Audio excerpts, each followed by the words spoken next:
Hello, welcome back to the Seth and Gentry Show with Seth Emerson and Gentry and Seth, Dogs 24/7. Now, this is a big week for you, Gentry, because for anybody out there that doesn't know, you covered Alabama for years. So pretty much this should just be your show this week, and I should just be here to be ornamental and to look pretty if I was actually pretty. So failing that, I'll see y'all. Just turn the show over to Gentry. See, the straight man doesn't, doesn't work. You got to have the. Yeah, I gotta have the Lewis to my Martin over there, and I don't have it at this moment. No, Gentry, let's just get right to it.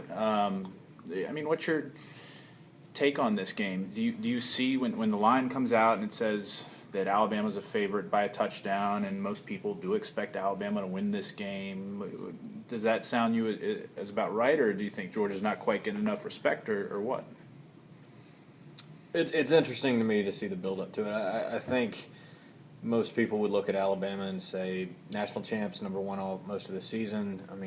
Before this team lost to Texas A&M, people were talking about them playing NFL teams, and they were good enough to do that. And Alabama's got a lot of ability. They're a very, very good team. I don't think that comes as a surprise to anybody around Georgia's program. But where I think this is interesting for Georgia, which probably is having a little lack of respect relative to there's a Nick Sabanism. But this, that, and the other is a Spurrierism, but it's a process. It is what it is. Those are Nick Saban drinking game. You guys got pretty drunk during those some of those press conferences. It is what it is. The process is definitely relative to that. That's like we get whenever Mark Richt says, right. Or I'll say this. Yeah, I'll say this. You know what? Yeah. You know what? I'll say this. All right. Let's get this back on track here. All right.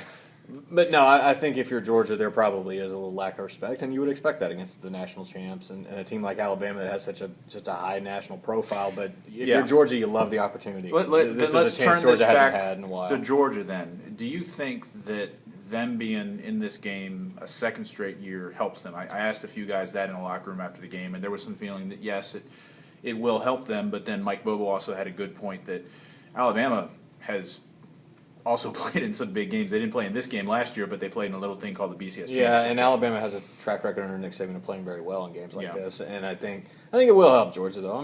They played in it last year. Just a totally different scenario. Georgia wasn't in the national title picture at all. They were spoiler. This was a chance to.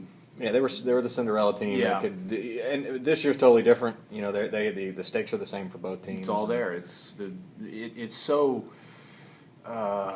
Just stark when you look back at what was going on around here after the South Carolina game and the bye week and the Kentucky game. That's what people forget is it wasn't just the South Carolina week because they had the bye week. They had the Kentucky game, and then it was Kentucky was the worst performance of the season. Yeah, maybe even worse than South Carolina. Yeah, because you give South Carolina credit. That was a good team, but Kentucky. Why don't you come out and use Kentucky as your frustration game? And they still looked lackluster, which is why I think both of us picked Florida to win that game. And that's the first time in my 3 years on the beat I've been wrong when I picked Georgia to lose. Me too. Me too. That was first. And this time around, then maybe it'll be probably a good precedent for Georgia fans to know that I'll probably pick Georgia to lose again. But I see where Georgia can win this game. To me, its defense is back to 2011 form. I won't be so much on the hands because I've been told I can be too much. It's too distracting. But its defense is back to 2011 form.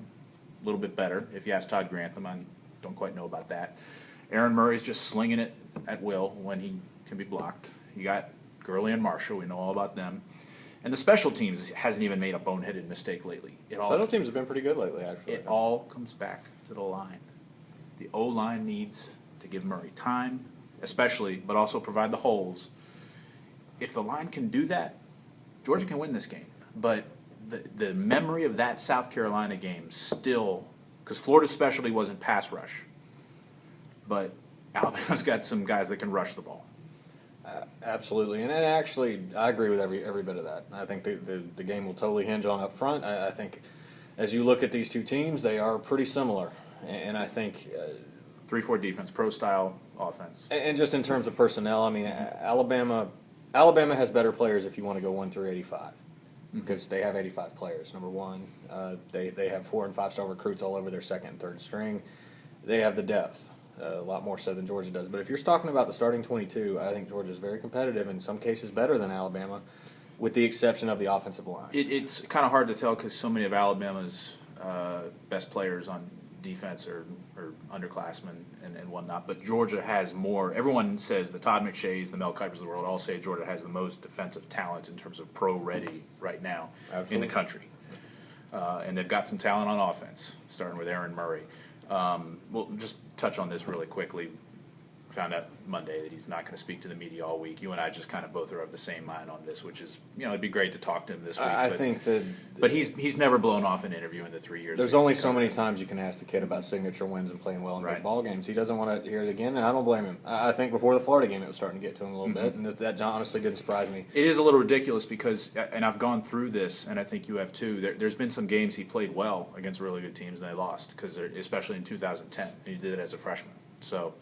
And I would have thought that even though he didn't play well the first half against Florida, didn't that solve it? I mean, didn't that say, all right, he got that signature win, that ranked? But people are saying, well, that was the defense. That was Sean Williams and blah, blah, blah. Does in your mind, does Aaron Murray need this game to kind of cement a legacy as a great Georgia quarterback?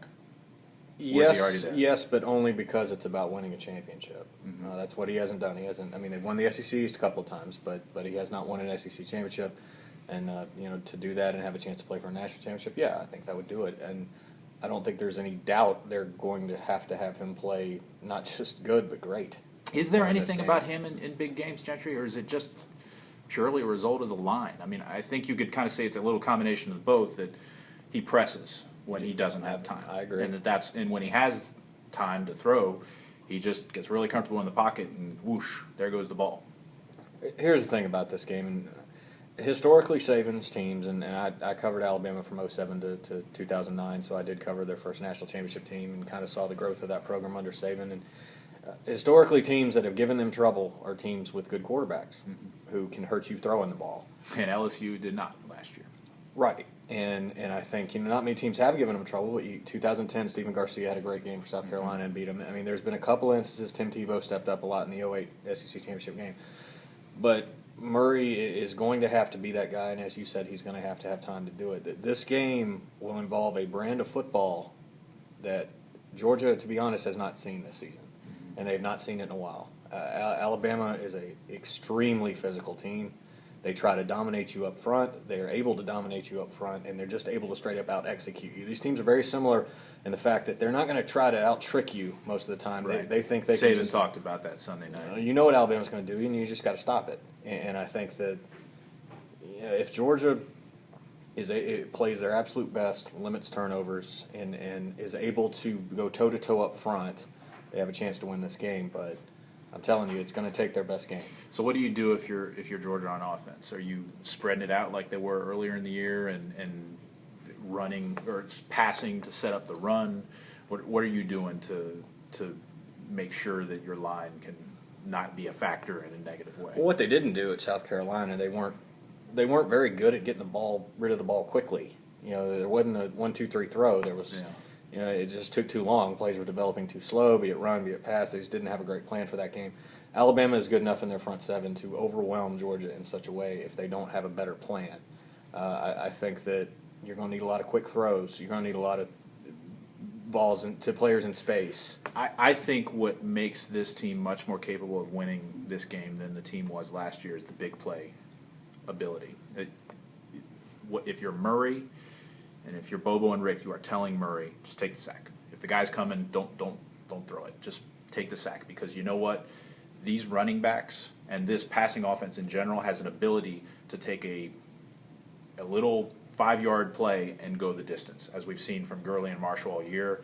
And the offense can do it. Just don't turn it. Here's the thing: if I'm Georgia, I don't necessarily want the home run play as much as I want 4 yards. I want 4 or 5 yards on running plays, set up down the distance. Can they sustain that though?